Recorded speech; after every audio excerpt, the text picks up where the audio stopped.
আমার দেবরের মূল সমস্যাটা আজকে আমার দেবর আমার সাথে শেয়ার করছে।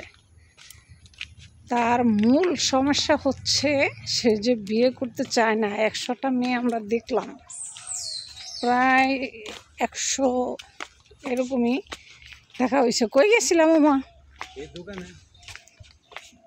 প্রায় এমনি একটু কথা বলতে, তুমি সামনে আগাও, তুমি সামনে আগাও। তো প্রায় 100টা মেয়ে কিন্তু দেখা হয়েছে, কোনো মেয়েই তার পছন্দ না। এখন সে গতকালকে সত্যি করে আমার কাছে বলছে যে ভাবি, আমি সত্যি করে তোমার সাথে একটা কথা বলি। সেটা হচ্ছে, আমি একটা মেয়েকে আমার স্কুল লাইফ থেকে পছন্দ করি। যখন আমি ক্লাস 6-এ পড়ি তখন থেকেই আমার কিন্তু পছন্দ। এখন আমি ভয়ে তোমাদের কাউকে বলতে পারি না এই কথাটা। তোমার মেয়ে খুঁজতেছো, গ্র্যাজুয়েশন কমপ্লিট হয়েছে আমারও ওরও।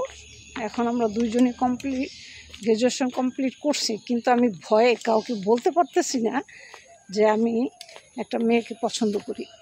এই জন্য আমি শুধু তোমার বাহানা দেই যে আমার ভাবির মতো সুন্দর মেয়ে না হলে আমি বিয়ে করব না।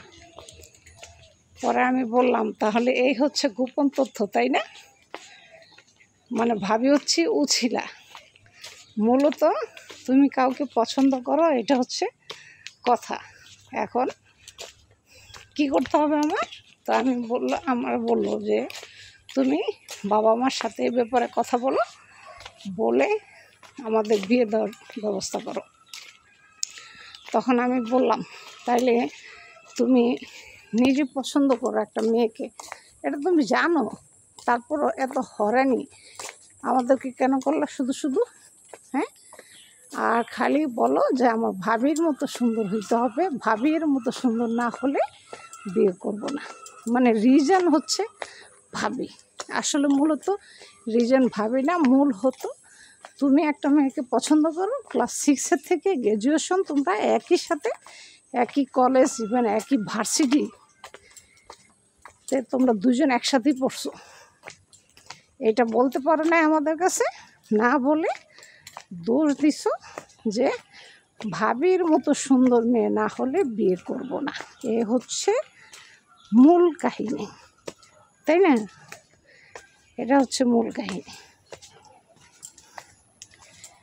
আসলে আজকাল দেবর এরকম পাজি হয়ে থাকে সাধারণত, এটাই সত্যি, এটাই সত্যি কথা।